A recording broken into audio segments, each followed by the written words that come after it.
The year was 2847 and humanity had finally reached the stars. After centuries of struggle, wars, and suffering on Earth, Commander Teo stood inside the great conference hall of Concordia Prime Space Station, looking out at the most powerful beings in the galaxy. His heart was calm, but his mind was racing. This was the moment that would change everything for humanity. He was about to meet the Galactic Coalition for the first time as an equal, or at least that was what he hoped. Teo was not a tall man by human standards, but he had the presence of a leader.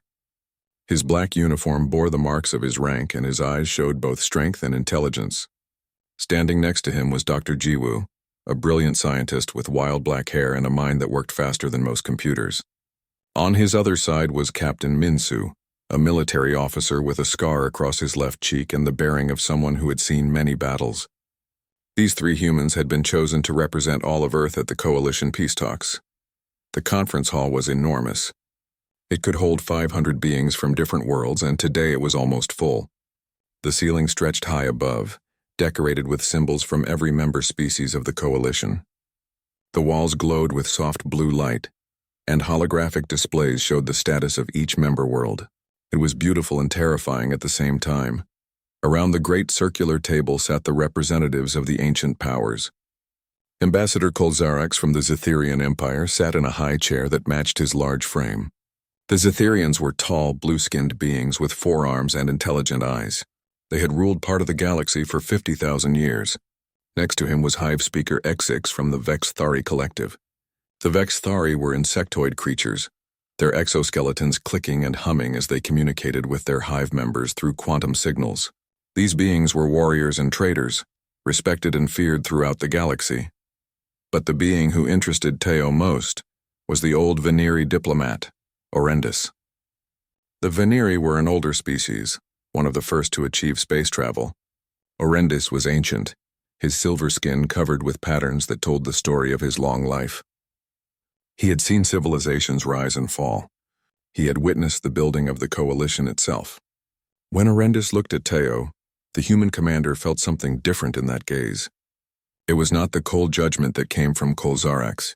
It was something like curiosity or perhaps respect. The peace talks had been going on for 3 days. Humanity was asking for two things. First, to be accepted as a full member of the Coalition, and second, to have access to basic technologies for medicine and clean energy. These requests were simple compared to what other member species had, but it was everything humanity needed to survive and grow. The responses so far had been mixed. Kolzarax had been the most difficult. He kept repeating the same argument. Humans were too young, too unpredictable, and too dangerous. The Zetherians had strict rules about civilization and order. They believed that any species that had not reached at least 10,000 years of recorded history was not ready for the responsibilities of Coalition membership. Humans had only just reached space travel. How could such inexperienced beings be trusted with the technologies and secrets of the Coalition? X6 seemed neutral, which was typical of the Vexthari. They would support whatever decision brought profit and stability to their collective. They asked many questions about human trade goods and manufacturing abilities, but they did not show clear support or opposition to humanity's membership. Orendis had surprised Teo. The old Veneri had asked interesting questions about human history, human creativity, and human problem-solving. He seemed genuinely interested in learning about humanity's past, their wars, their philosophy, their art. Teo had answered each question with honesty and care. He had told Orendis about the ancient human philosophers, about human music, about human courage in the face of suffering. The old alien had listened with great attention. Now they were preparing for the final vote. If the Coalition voted no, humanity would have to leave. If they voted yes, Earth would be protected by the vast military power of the Coalition. The difference between these two outcomes was the difference between survival and possible extinction. Teo stood quietly, waiting for the vote to begin. Suddenly, the lights in the conference hall changed.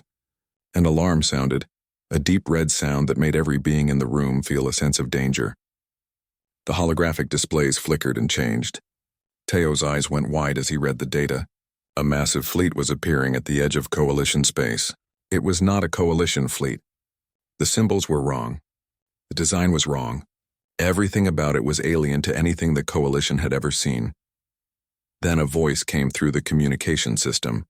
It was not a voice like human voices or any of the coalition voices that Teo had heard before. It was a sound like 1,000 insects speaking as one. It was the Necroswarm. The galaxy's oldest enemy had returned. They called themselves a collective, a hive mind that consumed worlds and turned living beings into slaves for their terrible purpose.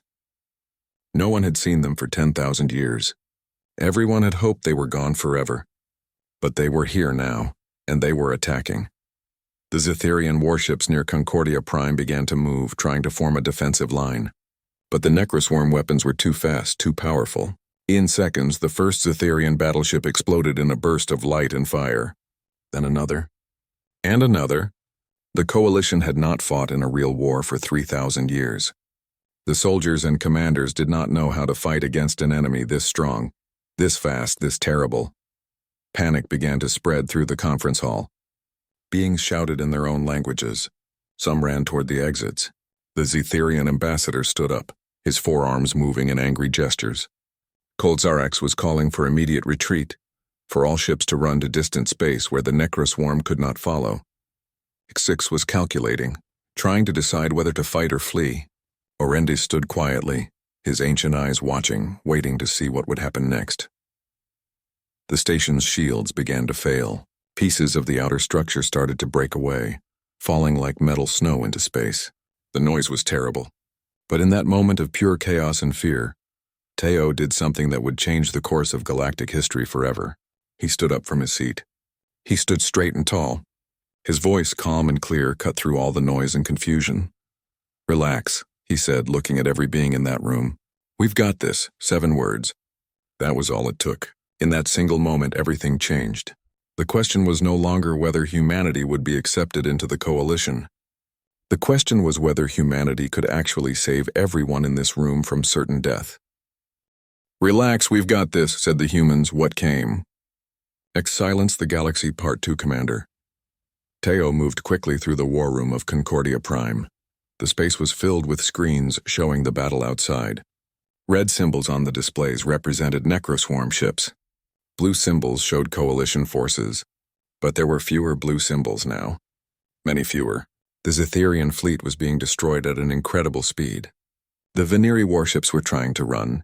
Only the human escort fleet, consisting of just 12 ships, remained in position. Captain Minsu sat at the main tactical display, his fingers moving quickly over the controls. His scarred face showed deep concentration. He had studied the battle data for 30 seconds before Teo asked him, "Can we win?" Minsu did not answer with words at first. Instead, he showed Teo something that shocked him. He had already analyzed the Necroswarm's attack pattern. "Look at their weapons," Minsu said, pointing at the screen. "They're using predictable targeting algorithms. Every 15 seconds, they recalculate. Every 30 seconds, they shift formation. These creatures might be a hive mind, but a hive mind is still a mind. And every mind, no matter how powerful, has patterns. And where there are patterns, there are weaknesses." Dr. Jiwoo was running calculations on a separate terminal, her fingers flying across the keyboard almost faster than the eye could follow. When she spoke, her voice was excited but controlled. "I found something. The Necroswarm ships are communicating through quantum signals. If we can disrupt that communication, even for just a few seconds, the fleet will lose coordination. They'll start attacking randomly, possibly even attacking each other." "How long would the disruption last?" asked Teo. Dr. Jiwoo looked up from her screen. "Maybe 10 seconds.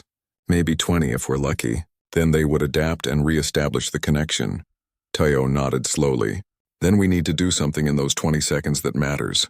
Something that changes everything." From a communication station across the room, a young engineer named Sohee called out. She had been listening to the conversation. "Commander, I have an idea. What if we use their own tactics against them? The human fighter pilots on Earth learned long ago how to fly in unpredictable patterns. We call it weaving. We intentionally fly in ways that seem random and inefficient, but the randomness is actually calculated. It makes us very hard to hit with automated weapons." Teo smiled. "Show me." So he brought up historical data on the screen. It was footage from ancient human wars from the 20th and 21st centuries. It showed human fighter jets performing incredible aerial maneuvers, spinning and diving in patterns that seemed impossible. The Necroswarm weapons were designed to destroy large, predictable targets. They were not prepared for this kind of movement. Minsu understood immediately. If our ships break formation and fly in these patterns, the Necroswarm targeting computer will have difficulty predicting where we'll be. But more importantly, if we scatter our ships in what looks like a panic, the Necroswarm will concentrate their fire in expected zones. The Coalition ships can then strike from unexpected angles. Exactly, said Teo. But we need to time this perfectly. Dr. Jiwoo, when can you create the quantum disruption? The scientist checked her calculations. I can have it ready in 5 minutes. I'll launch it as a series of cascade charges. They should reach the Necroswarm communication network and create chaos for about 20 seconds. Maybe 30 if we're very lucky. Teo made his decision. Do it. So he prepare the human fleet to begin weaving maneuvers in 3 minutes. Minsu, I want you to contact the remaining coalition forces. Tell them to hold their positions and wait for our signal. When Dr. Jiwoo launches the cascade charges, the Necroswarm will be confused for a short time. That's when they attack. Not before. Not after. Exactly when the Necroswarm is most disorganized. The 3 minutes passed like an hour. Teo stood at the window of the war room, looking out at space. He could see the Necroswarm ships moving in their terrible organized formations. He could see the bright flashes of coalition weapons hitting the enemy, but the hits were not causing much damage. The Necroswarm technology was too advanced, too different. 3 minutes, said Sohee. 2 minutes. 1 minute. Ready the cascade charges, said Dr. Jiwoo. The screens showed hundreds of small objects launching from human ships and flying toward the Necroswarm fleet. They looked like nothing special, just tiny pieces of metal and technology. But inside them was something very special. The cascade charges reached the Necroswarm communication network. For one perfect moment, nothing happened. Then the entire enemy fleet went silent. Their weapons stopped firing. Their movements became confused and random. Ships started to turn in different directions. Some began to attack each other now, shouted Minsu. The human ships began their weaving maneuvers. 12 human vessels suddenly broke formation and started flying in impossible patterns that looked like chaos, but were actually carefully calculated moves. The Necroswarm tried to track them and failed. Meanwhile, the Zetherian and Veneri warships, finally understanding what the humans were doing, attacked from the sides and from above. The first Necroswarm ship exploded, then another. The enemy fleet was starting to show damage, but they were adapting quickly. The cascade charge disruption was fading. The Necroswarm ships were beginning to reorganize, beginning to regain their communication and coordination. 10 seconds until they're fully coordinated again, said Dr. Jiwoo. The battle continued for what seemed like hours, but was only minutes. The human fleet kept dancing, kept moving in those impossible patterns. The coalition ships kept striking at the confused enemy. More Necroswarm vessels were destroyed. More coalition ships were damaged. But slowly, impossible as it seemed, the tide was turning. Then something changed. The Necroswarm fleet suddenly turned and began to retreat. Their ships started to move away from coalition space, back toward the quantum fold from which they had come. Behind them, they left dozens of destroyed vessels. The battle was over. The coalition had won. In the war room, everyone stood in silence for a moment. Then Minsu began to smile. Dr. Jiwoo laughed, a sound of pure relief. So he was shaking, her hands still on the tactical controls. Teo looked at each of them and felt something he had not expected to feel. Not just victory, but something bigger. They had just changed the future of the entire galaxy, and they had done it with human ingenuity, human creativity, and human courage. The coalition was about to learn that sometimes the youngest members of a family could teach the oldest ones how to fight. 5 days after the battle, the coalition leaders called another meeting. This time, there was no fear in the conference room. Instead, there was something else, confusion mixed with admiration. The leaders wanted to understand how humanity had done the impossible. They wanted to know why a species that had never fought in space before could suddenly become tactical geniuses. Ambassador Kolzarax stood before the assembled leaders. His blue skin was darker than before, and his 4 arms moved in agitated gestures. He was angry, but not at the Necroswarm. He was angry at humanity. These humans, he said, his voice loud and full of emotion. They have made a fool of the Zetherian Empire. My fleet was destroyed. My people saw their ships fall to pieces, and they were saved by children playing with primitive tactics. Teo listened to these words and said nothing. He knew that sometimes anger was more honest than agreement. But then Arendis, the old Veneri diplomat, stood up. His ancient voice carried the weight of 50,000 years of wisdom. Kolzarax, your pride is blinding you to what you just witnessed. These humans did not defeat the Necroswarm with luck. They defeated them with something we have forgotten how to use. What? Asked Kolzarax. Adaptation, said Arendis. The Zetherian way is to plan everything years in advance. The Vexithari follow the calculations of their hive mind. The Veneri use the wisdom of our ancestors. But humans are different. They change their plans in seconds. They think in ways that their enemies cannot predict. This is not weakness. This is strength. A scientist from the Coalition, a tall Veneri named Yun Seok who had studied human behavior, asked Tayo to explain the human way of thinking. The commander thought for a moment before speaking. He talked about human history, about how humans had survived on Earth through flexibility and creativity. He explained that humans had no single way of solving problems. Instead, they had thousands of ways. Some worked, some did not. But this very failure and adaptation had made humans strong. We do not think like machines, Tayo said. We think like living creatures. We have emotions, and sometimes these emotions make us creative. We do not have perfect memory like some species do. This means we have to use new ideas instead of always using old solutions. We love to solve problems, to find answers that have never been found before. This is in our nature. Hive Speaker X6 made a calculation. The insectoid leader had been silent during the discussions, but now it spoke. The humans have shown value in this crisis. The Vexthari are prepared to support full coalition membership for Earth. Additionally, we propose scientific and trade agreements. Humanity's unique way of thinking could benefit all our people. But then Dr. Jiwoo stood up. She had been quiet during the political discussions, but she had something important to share. Before we celebrate our victory, she said, I need to tell you what I found when I analyzed the Necroswarm's attack pattern. This was not a random invasion.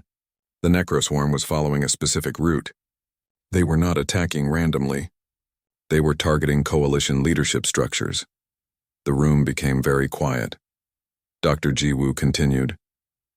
Furthermore, the quantum fold that the Necroswarm used to enter our space was not natural. Someone opened it. Someone inside the coalition deliberately weakened the barriers. Someone wanted the Necroswarm to attack us. Shock and confusion filled the room. Kolzarax's eyes went wide. The other leaders began talking at once, their voices creating a wall of noise. But Tayo remained calm. He looked at Jiwoo and asked quietly, Do you know who did this? The scientist shook her head. Not yet, but I can find them. Tayo made a decision. He stood up and asked for silence. When the room quieted, he spoke. This information is disturbing. It suggests treachery at the highest levels of the coalition. But I will not let this secret spread through rumors and fear. Instead, I propose this: we tell the truth. We tell everyone what Dr. Jiwoo has discovered. We let the light shine on this conspiracy. In my experience, darkness and secrecy are the only things that make betrayal possible. But truth, even difficult truth, is how people learn to trust each other again. Arendis looked at Tayo with new understanding in his ancient eyes. This was not the speaking of a politician trying to gain advantage. This was the speaking of a being who actually believed in truth. The old Veneri had lived for 50,000 years, and he had rarely seen such honesty. He stood up and supported Tayo's idea. Over the next weeks, as the truth was investigated and revealed, many secrets came to light. Several coalition members had been working to create instability in the government. They wanted to use the chaos of the Necroswarm attack to remove the old leaders and put themselves in power.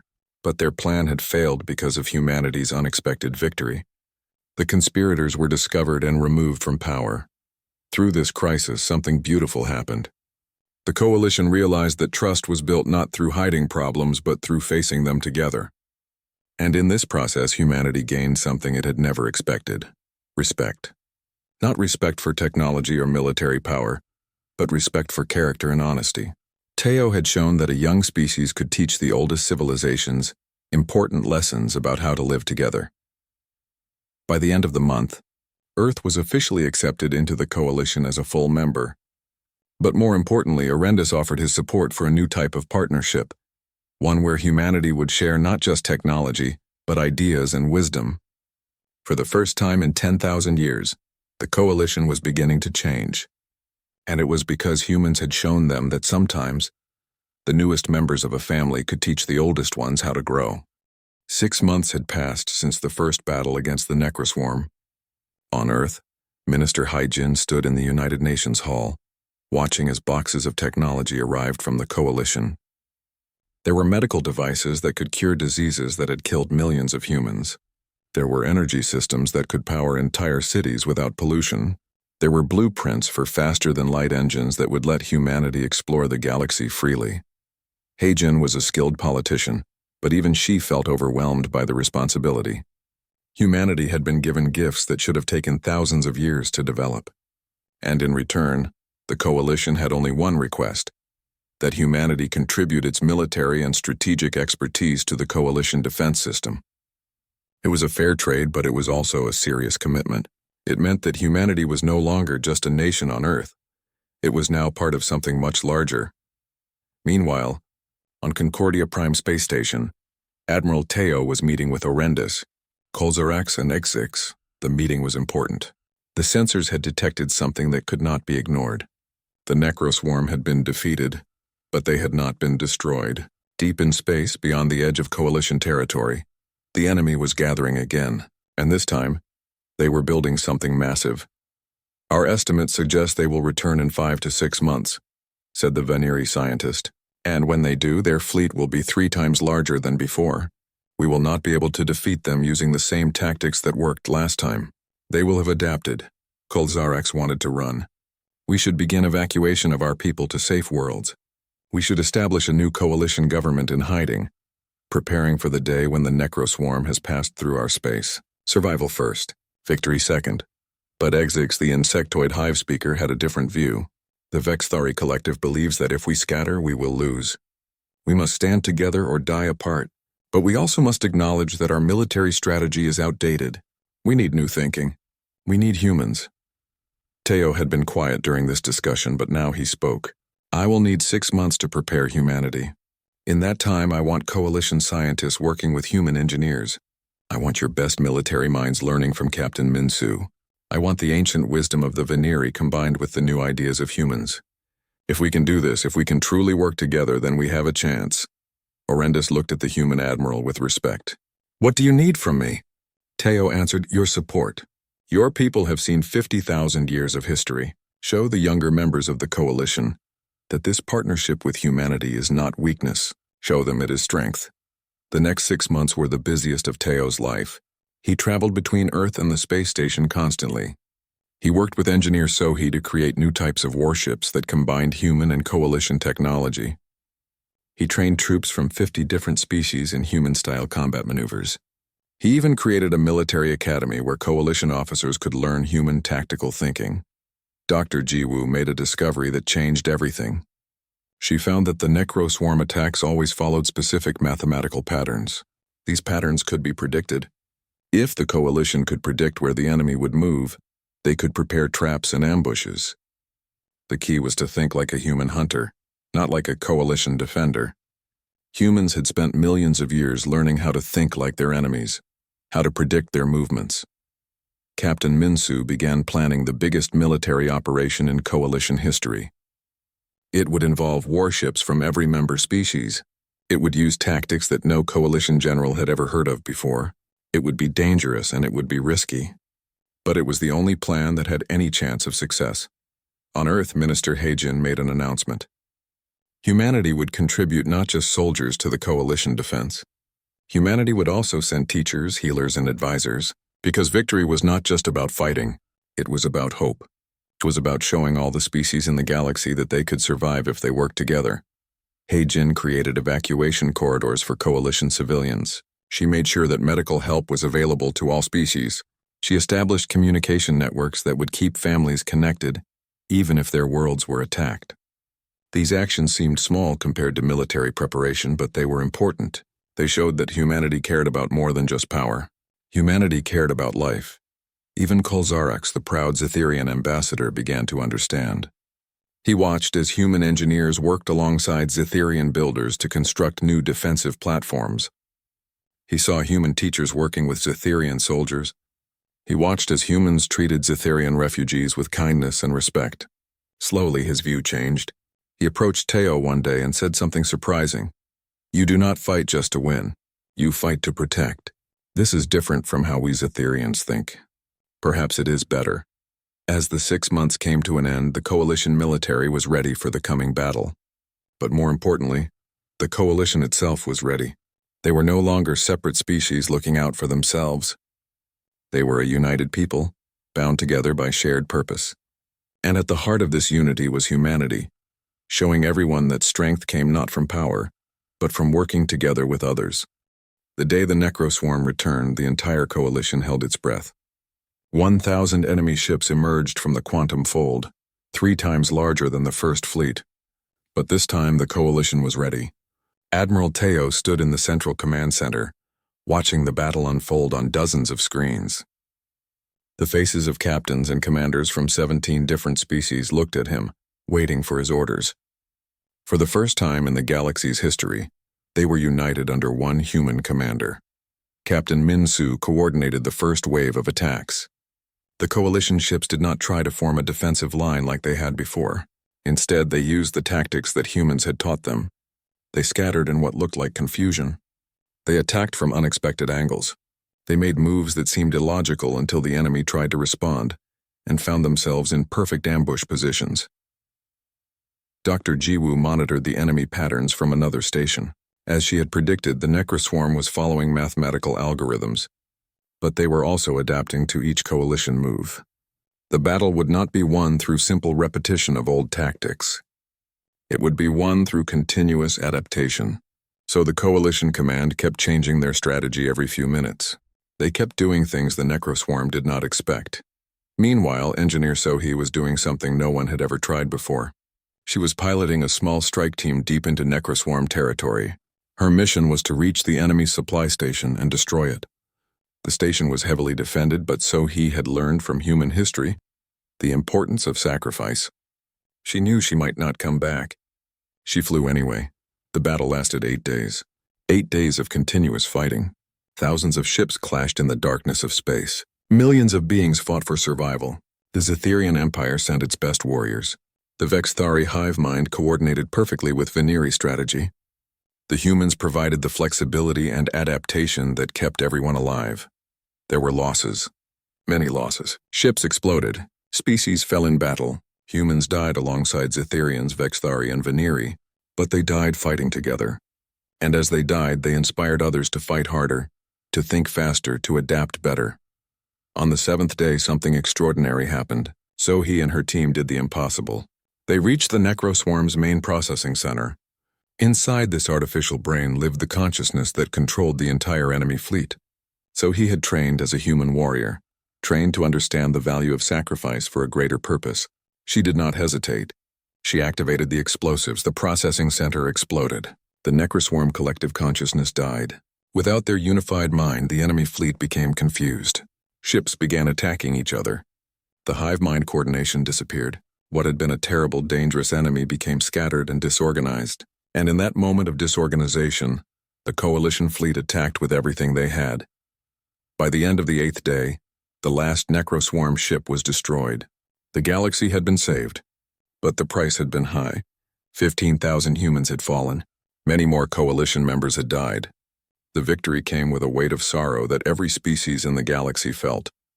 3 days after the battle ended, Engineer Sohee woke up in a medical facility. She had survived. Against all odds, she had survived. When Teo came to visit her, Sohee could only smile. "Did we win?" she asked. "Yes," said Teo. "We won." Sohee closed her eyes again, and for the first time in 8 days, she slept peacefully. The victory ceremony took place on a neutral platform that was built from materials contributed by every member species of the Coalition. Admiral Teo stood beside High Coordinator Orendis. The Zetherian Ambassador Kolzarax, the Vexthari Hive Speaker Exix, and representatives from 100 other species watched. And then something happened that had never happened in the Coalition's 50,000-year history. Kolzarax bowed to the humans. Then Exix bowed. Then every other leader bowed.